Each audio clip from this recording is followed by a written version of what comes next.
दोस्तों, अयोध्या में राम मंदिर में चढ़ावा चोरी का मामला बिल्कुल भी शांत होता नहीं दिख रहा। और शांत हो भी कैसे? सभी के मन में एक सवाल है कि सबसे ज्यादा शक की सुई जिस व्यक्ति पर है, जिस इंसान पर है, आखिर वो अभी तक पुलिस की कार्रवाई से बचा कैसे है? वो क्यों नहीं सलाखों के पीछे है? उस पर एफआईआर दर्ज क्यों नहीं हुई है? और बुलडोजर न्याय करने वाले राज्य में आखिर उसके घर पर अभी तक बुलडोजर क्यों नहीं चला है? जी हाँ दोस्तों, मैं बात कर रही हूं चंपत राय की।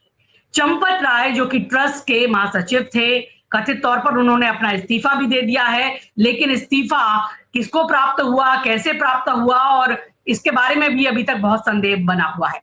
क्योंकि चंपत राय को अलग-अलग हलकों से लोग बचाने में ही लगे हुए हैं। लेकिन अब अयोध्या वासियों का भी गुस्सा उनके सर पर चढ़कर बोल रहा है और अलग-अलग वर्गों से ये गुस्सा देखने में आ रहा है।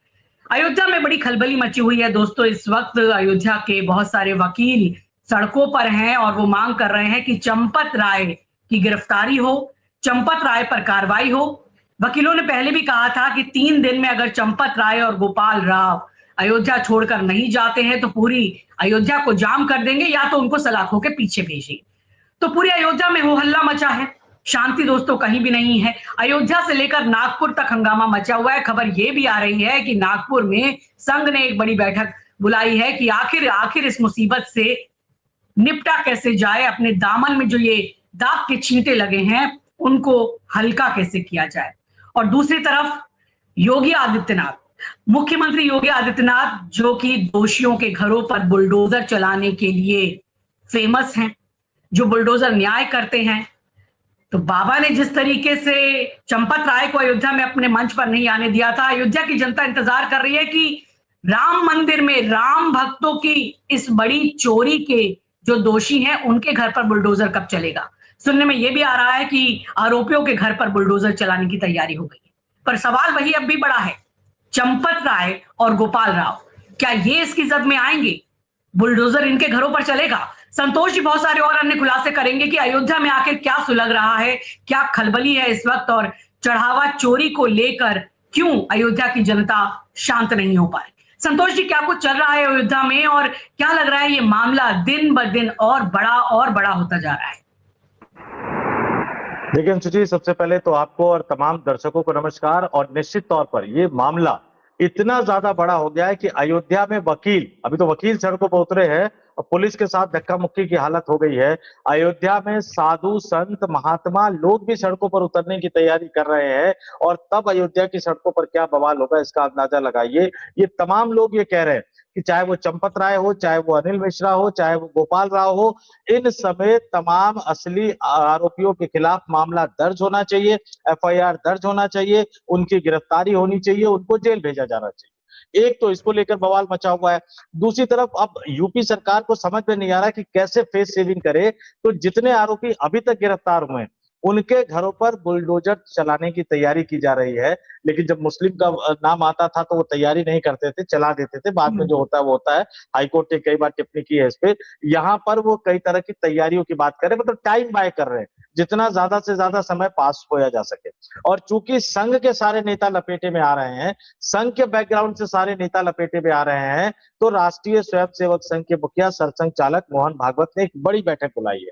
लेकिन ऐसा लगता है कि चाहे वो भाजपा हो चाहे वो आरएसएस हो, वो जनता को ठेंगा दिखाने के लिए तुल गए हैं। क्योंकि बैठक बुला लेते तो किसी भी राज्य में बुला लेते। जिस गोपाल राव पर आरोप लग रहे हैं और एसआईटी के मना करने के बावजूद वो कर्नाटक भागा भागा दत्तात्रेय होसवाले के पास गया, जो गोपाल राव कर्नाटक से जुड़े हुए हैं, एसआईटी में साफ साफ बताया जा रहा है कि भैया वो पैसा लेकर जो राम मंदिर के चढ़ावा चोरी का पैसा है वो कर्नाटक तक गया है। उसी कर्नाटक में आरएसएस बैठक करने जा रही है, बड़ी बैठक करने जा रही है। तो इसका मतलब आप जनता को ठेंगा दिखाते हुए नजर आ रहे हैं। अयोध्या में क्या माहौल है जरा वो दर्शकों के सामने रख देता हूं। आप अपने स्क्रीन पर देखिए, ये अयोध्या का जो माहौल है कि राम मंदिर चोरी आरोपियों के घरों पर बुलडोजर चलाने की तैयारी, चंपत राय पर एफआईआर के लिए वकीलों का प्रदर्शन। अब ट्रस्टी बोले गलती गोपाल राव की, लेकिन उन्हीं के राज्य में आरएसएस एक बड़ी बैठक करने जा रही है। दर्शकों को जरा विस्तार से भी इस खबर को बता देता हूं कि अयोध्या राम मंदिर चढ़ावा चोरी के मामले में जो तमाम बातें कही जा रही है उसको लेकर क्या कुछ निकलकर सामने आ रहा है। इसमें पहली बार राम जन्मभूमि तीर्थ क्षेत्र ट्रस्ट के ट्रस्टी महंत दिनेंद्र दास महाराज ने जो पूर्व पदाधिकारी गोपाल राव पर, अब पूर्व कैसे कहेंगे, अभी तक तो इस्तीफा स्वीकार होने का भी कुछ औपचारिक तो आया नहीं है, तो गोपाल राव पर गंभीर आरोप लगाए हैं। ये ट्रस्ट के सदस्य कह रहे हैं महंत दिनेंद्र दास महाराज कि पूरी गलती गोपाल राव की है, वो राजनीति कर रहे हैं, वो सबको उलझा देते हैं, वो राम की परंपरा नहीं मानते, यानी राम मंदिर में राम की परंपरा नहीं मानी जाती।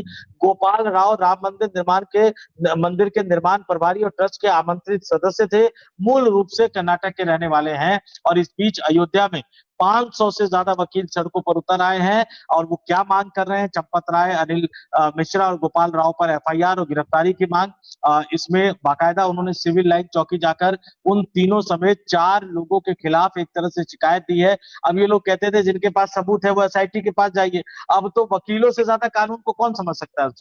तो इन वकीलों ने थाने में जाकर बाकायदा शिकायत दे दी है। अब देखते हैं कि क्या कुछ निकल के सामने आता है। चंपत राय से 3 घंटे की पूछताछ हो चुकी है, अब कहा जा रहा है कि अनिल मिश्रा से पूछताछ की जाएगी और जितने आरोपी गिरफ्तार किए गए हैं उन आरोपियों के घरों को अब बुलडोजर से गिराने की तैयारी भी एक तरह से की जा रही है। इस तरह की खबर भी निकलकर सामने आई है। लेकिन एक तरफ जहां ये सब तैयारी चल रही है, वहीं दूसरी तरफ जिस विश्व हिंदू परिषद का नाम आया, जिस राष्ट्रीय स्वयंसेवक संघ का नाम आया, वो राष्ट्रीय स्वयंसेवक संघ क्या करने जा रहा है, ये दर्शकों के लिए जानना बहुत जरूरी है। मैं दर्शकों के स्क्रीन पर सीधे वो खबर रख देता हूं। ये राष्ट्रीय स्वयंसेवक संघ की मीटिंग से जुड़ी जो प्रेस रिलीज है, वो प्रेस रिलीज में दर्शकों के सामने दिखा रहा हूं और इसके एक एक शब्द को पढ़िएगा। ये राष्ट्रीय स्वयंसेवक संघ के अखिल भारतीय प्रांत प्रचारक की बैठक है। ये कब बुलाई गई है? ये बैठक जो बुलाई गई है वो कर्नाटक के बेलगावी में बुलाई गई है। 3 दिनों की बैठक होगी, 10, 11, 12 जुलाई। मैं दर्शकों को पहले बता देता हूं कि अखिल भारतीय प्रांत प्रचारक बैठक रेगुलर बेसिस पे होती है, लेकिन इस बार के बैठक का एजेंडा, क्योंकि आरएसएस पर इससे पहले गंभीर आरोप नहीं लगा, इस प्रेस रिलीज को अगर आप नीचे जाएंगे तो सुनील आंबेडकर ने जारी किया है। अखिल भारतीय प्रचार प्रमुख है, आरएसएस के बड़े नेता है। ये सुनील आंबेडकर वही है जिन पर सोशल मीडिया पर बड़ा वायरल हो रहा है कि इन्होंने ही वो प्रेस रिलीज जो है वो ट्रस्ट के कोषाध्यक्ष से जारी करवाया था। इसमें क्या कौन कौन लोग भाग हो रहे हैं? पहली बात तो 10, 11, 12 जुलाई को बैठक हो रही है, कर्नाटक के बेलगावी में आयोजित हो रही है। ये बड़ी बैठक होती है अंशु जी। इसमें आरएसएस के जो तमाम पदाधिकारी, जो बड़े दिग्गज पदाधिकारी हैं, मोहन भागवत इसमें सरसंघचालक शामिल होंगे, जो सर कार्यवाह है, जो नंबर 2 की पोजीशन, जो कर्नाटक से ही आते हैं और उनके ही करीबी गोपाल राव माने जाते हैं, वो दत्तात्रेय होसमाले भी शामिल होंगे। सभी सर कार्यवाह जो है, जिसमें कृष्ण गोपाल है, जिसमें सीआर मुकुंद है, जिसमें अरुण कुमार है, जिसमें रामदत्त है, जिसमें आलोक कुमार है, जिसमें अतुल लिमिये है, ये तमाम लोग उस बैठक में शामिल हो रहे हैं। अरुण कुमार की जिम्मेदारी आजकल बीजेपी और आरएसएस के बीच में कोऑर्डिनेशन को लेकर है। और ये जो बैठक 10, 11, 12 जुलाई को होनी है, उस बैठक में शामिल होने के लिए सरसंघचालक मोहन भागवत 6 जुलाई को ही बेलगावी यानी कर्नाटक में पहुंच जाएंगे। इनके अलावा कौन कौन भाग लेंगे आप जरा देखिए। देश भर के आरएसएस ने देश भर के अपने हिसाब से देश भर में प्रांतों को बांटा हुआ है 46 भागों। तो देश भर के सभी प्रांतों के जो प्रांत प्रचारक है, जो मुखिया है, वो एक तरह से आएंगे, सह प्रांत प्रचारक आएंगे, क्षेत्र प्रचारक आएंगे एवं सह क्षेत्र प्रचारक आएंगे। और संघ की जो संगठन रचना है उसमें कुल 11 क्षेत्र में बांट रखा है उन्होंने, 46 प्रांतों में बांट रखा है, तो वहां के कार्यकर्ता भी शामिल होंगे। और इतना ही नहीं अंशु जी, इसमें भारतीय जनता पार्टी के राष्ट्रीय संगठन महासचिव बीएल संतोष भी शामिल होंगे, विश्व हिंदू परिषद के नेता भी शामिल होंगे। यानी बीजेपी, विश्व हिंदू परिषद जैसे 32 अलग अलग संगठन जो आरएसएस से जुड़े हुए हैं, उनके अखिल भारतीय संगठन मंत्री शामिल होंगे। और मार्च में, इससे पहले जो मार्च में समालखा में जो प्रतिनिधि सभा की बैठक हुई थी, उसके बाद तमाम चीजें जो डेवलपमेंट हुआ उस पर विचार किया जाएगा। सारे एजेंडे इन्होंने बताए हैं। लेकिन एक दिलचस्प है जो उन्होंने सबसे, अगर दर्शक इस पर गौर कर सके, ये दूसरा, तीसरा, चौथा पैराग्राफ है कि बैठक में शामिल प्रचारक वर्तमान समय व परिस्थितियों के अनुभवों तथा जनगणना जैसे महत्वपूर्ण विभिन्न समसामयिक विषयों पर चर्चा करेंगे। तो राम मंदिर में जो चढ़ावा चोरी हुआ और इसमें जो आरएसएस फंसा हुआ नजर आ रहा है, इससे बड़ा समसामयिक विषय क्या हो सकता है चर्चा के लिए? तो आप समझ लीजिए कि मोहन भागवत एक बड़ी बैठक कर रहे हैं देश भर से तमाम संघ के बड़े बड़े नेताओं को बुलाकर, जिसमें बीजेपी के राष्ट्रीय संगठन महासचिव भी होंगे, जिसमें विश्व हिंदू परिषद के नेता भी होंगे, संघ से जुड़े 32 विभिन्न संगठनों के नेता शामिल होंगे। और इधर तब तक यूपी में क्या कार्रवाई की रफ्तार कैसे चलेगी, धीमी रफ्तार होगी, तेज रफ्तार होगी, क्योंकि कर्नाटक का नाम बार बार आ रहा है। और याद दिला दूं दर्शकों को कि कर्नाटक के नाम से गोपाल राव के खिलाफ जिस तरह का माहौल बनाया जा रहा है, उसकी जवाबदेही तो कहीं ना कहीं देनी पड़ेगी, क्योंकि उसी कर्नाटक से दत्तात्रेय होसबाले आते हैं जो नंबर 2 है आरएसएस में, भविष्य के सरसंघचालक माने जाते हैं, पता नहीं अब बनेंगे कि भी नहीं बनेंगे। और उसी कर्नाटक से भारतीय जनता पार्टी के जो राष्ट्रीय संगठन महासचिव है बीएल संतोष भी आते हैं, और उसी कर्नाटक से आरएसएस के बड़े नेता, दिग्गज नेता जिन पर कई तरह के गंभीर आरोप लग रहे हैं, वो गोपाल राव भी आते हैं। संतोष जी, राम मंदिर में जिस तरह से चोरी हुई है, तो भक्तों की जो आस्था है, पूरे हिंदू समाज की जो आस्था है, इससे वो बहुत ज्यादा आहत हुई है।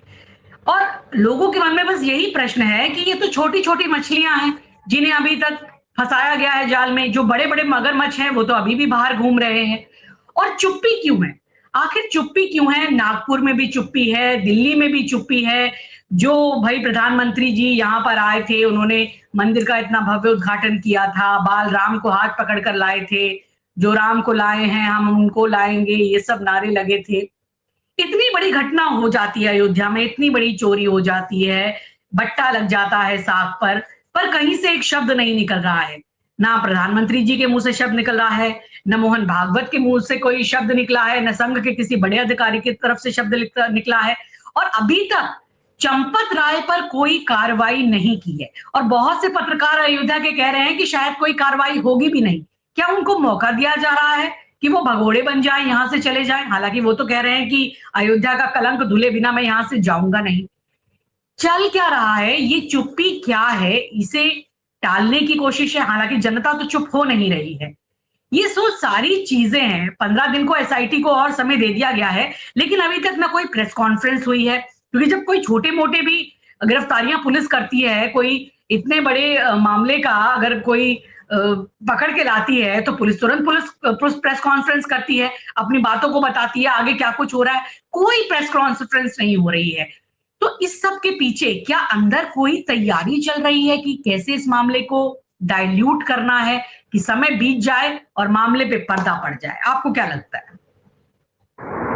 देखिए, बिल्कुल आपने सही पकड़ा अंशु जी। इसके 2-3 पहलू है। पहला पहलू तो ये है कि ये जो राज खुला, इनकी आपसी लड़ाई में ये राज खुला। अगर बंदरबाट ना हुई होती तो शायद ये राज सामने नहीं आता। तो इनकी आपसी लड़ाई में ये राज खुला। फिर अगर मेन स्ट्रीम मीडिया के पास जाता तो हो सकता है गया भी हो, उनकी हिम्मत नहीं हुई चलाने की। अभिषेक उपाध्याय हमारे पुराने साथी है, उन्होंने इसको चलाने की हिम्मत दिखाई, उनको रोका भी गया, लेकिन वो बैक टू बैक खुलासे करते चले गए। उसके बाद इस चीज को अखिलेश यादव ने उठा लिया, यानी पॉलिटिकली वो मसला उठ गया। तब जाकर कहीं ना कहीं इस मामले में थोड़ी बहुत सक्रियता शुरू हुई, लेकिन वो भी गिरफ्तारी तक नहीं पहुंची। अब एसआईटी की रिपोर्ट, जो प्रारंभिक रिपोर्ट है, जो 20 पेज की रिपोर्ट है, हमें कहा गया कि गोपनीय है, लेकिन जो ट्रस्ट ने रिलीज जारी किया कोषाध्यक्ष के हवाले से, उसमें कहा गया कि एसआईटी की रिपोर्ट के दृष्टिगत जो है वो एफआईआर की प्रविष्टि की गई है। एसआईटी की रिपोर्ट किसने दी? ट्रस्ट के सदस्यों को। जिस ट्रस्ट पर आरोप लग रहे हैं उसी ट्रस्ट के सदस्य को अपने एफआईआर की रिपोर्ट दी, उसी ट्रस्ट ने मुकदमा दर्ज करवाया। अब यहाँ पर सब एक दूसरे को निपटाने में तो लगे हुए हैं, लेकिन इसके साथ ही थोड़ा सा डर भी रहे, झिझक भी रहे हैं। चंपत राय नो डाउट बड़े नेता है। चंपत राय जिस तरह से अड़ गए हैं, वो बीजेपी संघ की परेशानी बढ़ा रहा है। गोपाल राव का नाम आना संघ की परेशानी बढ़ा रहा है। अनिल मिश्रा का नाम आना सीधे संघ और प्रधानमंत्री की परेशानी बढ़ा रहा है, क्योंकि जो राम मंदिर का जो शिलान्यास किया था, उसमें चेहरा जरूर नरेंद्र मोदी का नजर आ रहा था, लेकिन नरेंद्र मोदी यजमान नहीं बने थे अंशु जी। यजमान किसी भी पूजा के बनने के लिए जरूरी होता है कि आप परिवार से पूर्ण, पत्नी, हाँ, पति पत्नी दोनों ही हो। अब चूंकि मोदी जी उसमें है नहीं, हालांकि पत्नी उनकी जीवित है, वो चाहते तो बुला सकते थे, कम से कम एक मौका तो दे ही सकते थे। एफिडेविट पे तो उन्होंने मान लिया है। गुजरात के जब मुख्यमंत्री रहते थे तब तो उन्होंने नहीं लिखते थे कि मैं शादीशुदा हूँ। जब 14 में वो लोकसभा का चुनाव लड़े तब उन्होंने लिखा। कायदे से तो वो विधायक का निर्वाचन और मुख्यमंत्री वो सब अवैध होना चाहिए था, लेकिन इस देश में कौन करेगा, वो तो अलग ही बात है। कहाँ कोर्ट, कहाँ चुनाव आयोग, वो तमाम चीजें हैं। लेकिन यजमान अनिल मिश्रा थे। किसी भी एक फ्रेम में नजर आए वो अपनी पत्नी के साथ? नहीं आए, क्योंकि साहेब को दिखाना था। लोग कहते हैं राष्ट्रपति का अपमान किया गया, चूंकि वो आदिवासी थी इसलिए बुलाया नहीं गया। नहीं, आदिवासी थी इसलिए नहीं। राष्ट्रपति को इसलिए नहीं बुलाया गया अंशु जी कि राष्ट्रपति प्रोटोकॉल में प्रधानमंत्री से ऊपर होते हैं। आप जब राजघाट या अटल घाट पे जो है वहां जब भी कोई पुष्पांजलि और श्रद्धांजलि का कार्यक्रम होता है, प्रधानमंत्री पहले नहीं जा सकते, कभी कभी वो भूल जाते हैं। एक कार्यक्रम मुझे याद है, मैं कवर कर रहा था, प्रधानमंत्री जी ने श्रद्धांजलि दी और वो निकलने को तैयार हुए, तब एक अधिकारी ने धीरे से उनके कान में कहा कि राष्ट्रपति जी मौजूद है। वो कोविंद साहब का जमाना है, तो तब उन्हें याद आया कि नहीं नहीं नहीं, पहले राष्ट्रपति को निकलना होगा। ये प्रोटोकॉल है, वो चाहे तो बदल भी सकते हैं, लेकिन फिलहाल तक तो है। तो उन्होंने कहा कि राष्ट्रपति अगर अयोध्या जाएंगे तो भैया प्रोटोकॉल में तो वो आगे होंगे, इसलिए राष्ट्रपति को नहीं बुलाया गया। भागवत साहब साथ में थे, लेकिन वो भी धीरे धीरे किनारे हो जाते थे। और जो कोषाध्यक्ष है, उन्होंने तो चरना अमृत मोदी जी को चम्मच से पिलाया। लोग हाथ में देते हैं और हाथ से लोग पीते हैं, लेकिन वो चम्मच से पिलाया।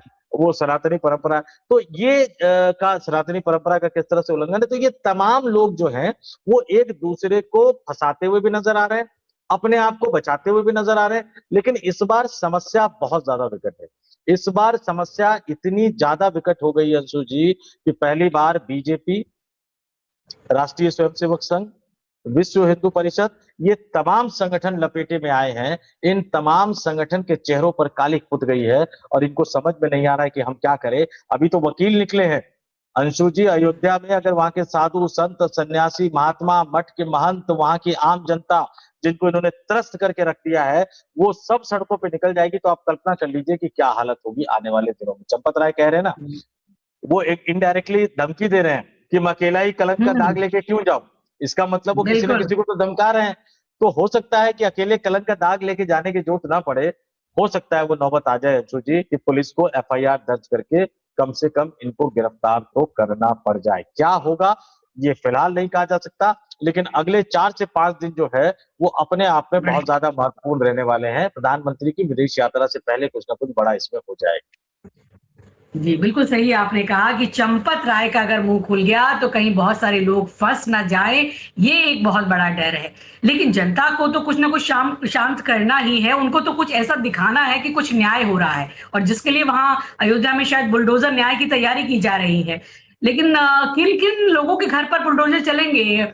कुछ मीडिया सोर्सेज़ से खबरें आ रही हैं कि अनुकल्प मिश्रा और लवकुश मिश्रा और कुछ और आरोपियों, टिन्नू यादव वगैरह के घरों पर बुलडोज़र चल सकते हैं, जिन्होंने मतलब ये जब वो जुड़े थे इससे राम मंदिर ट्रस्ट से और नोट गिनने से, उसके बाद जो उनकी संपत्ति में इज़ाफ़ा हुआ, जो उन्होंने ज़मीनें ली, मकान बनाए, उन पर शायद बुलडोज़र चल सकता है। क्या खबर है? बुलडोज़र वहाँ तैयार हो रहे हैं, जनता देख लेगी अभी बुलडोज़र चल रहे हैं, मकान गिर रहे हैं, तो उनके मन में थोड़ी शांति आएगी। क्या ये सब सीन वहाँ पर हम देख पाएँगे जल्दी?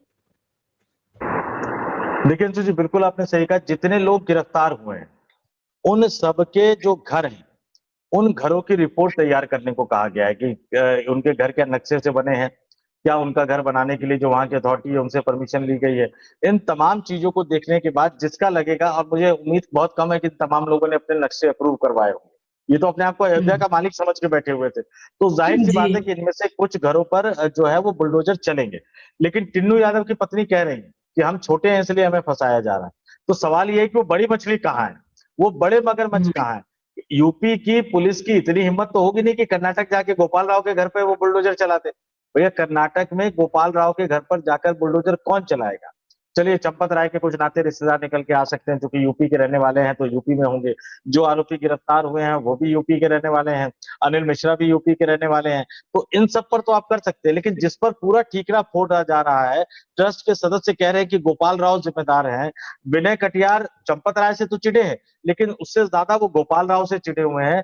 तो वहां तक क्या यूपी पुलिस के हाथ पहुंचेंगे। और सवाल इस बार जो हिंदू है इतने छोटे छोटे उपायों से संतुष्ट होने वाला नहीं है, क्योंकि पूरा हिंदू समाज देख रहा है।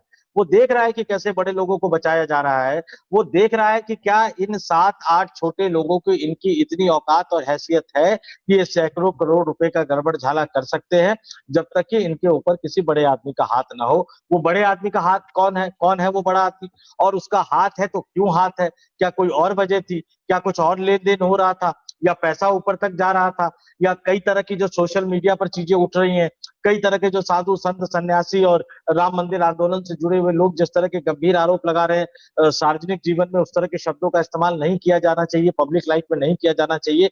लेकिन ये सच तो सामने आना चाहिए कि आखिर क्यों ये बड़े बड़े लोग उन लोगों को बचा रहे थे। बचाने का कारण पैसा था या कुछ और था, ये तमाम चीजें तो खुलनी चाहिए। इस देश का हिंदू समाज अब वो उस सच्चाई के सामने आने से कम पर कुछ भी स्वीकार करने को तैयार कतई नहीं है अंशु जी।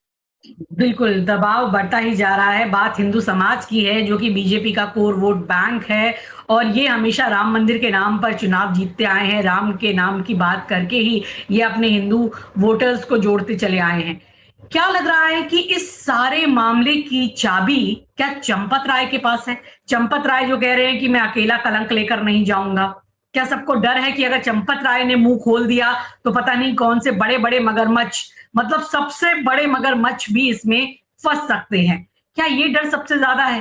हालाँकि ये कयास ही है, लेकिन फिर भी संतोष जी मैं जानना चाहूँगी, अगर अगर चंपत राय ने अपना मुँह खोल दिया, किसी दबाव में आने के कारण चंपत राय के खिलाफ एफआईआर करनी पड़ी या सलाखों के पीछे भेजना पड़ा या उनके घर को बुलडोज़ करने की नौबत आ गई और चंपत राय ने मुँह खोल दिया, तो क्या लग रहा है वहाँ के पत्रकार तो ज़रूर जानते होंगे कि चंपत राय को क्या-क्या पता है, क्या-क्या बातें चंपत राय मुंह खोल के बता सकते हैं। आखिर चंपत राय के दिल में छुपा क्या है?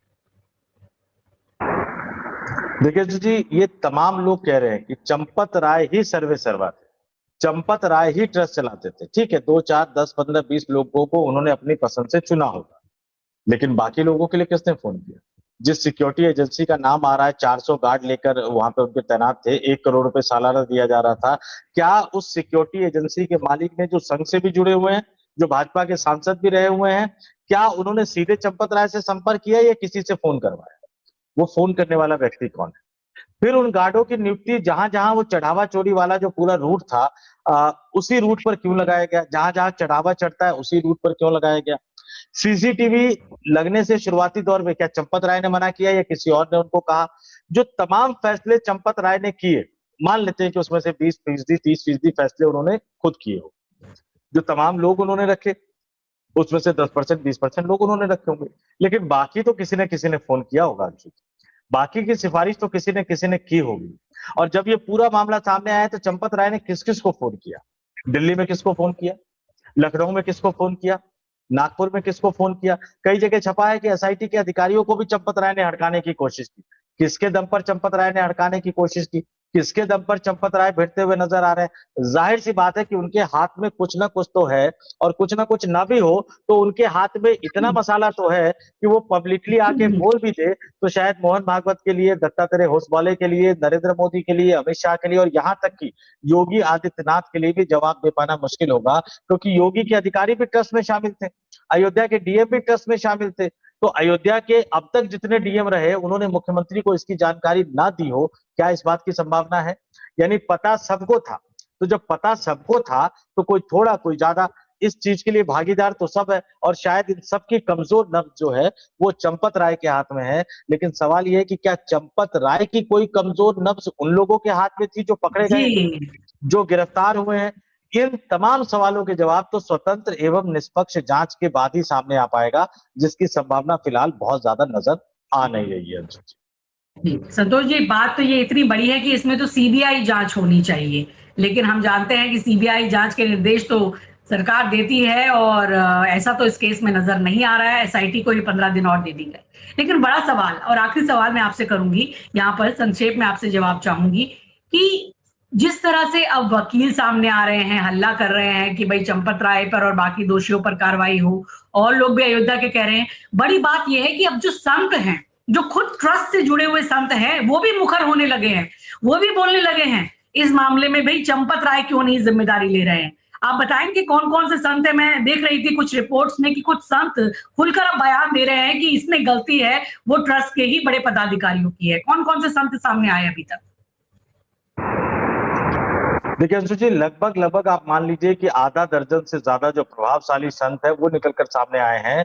लेकिन इसमें भी जो सबसे बड़ा, मैं मानता हूं कि ठीक है, कई सारे साधु संत सन्यासी महात्मा कई वजहों से नाराज हैं, कई वजहों से कुछ इस पूरे मामले से अलग भी है, कुछ लोग सीधे सीधे सवाल भी उठा रहे हैं।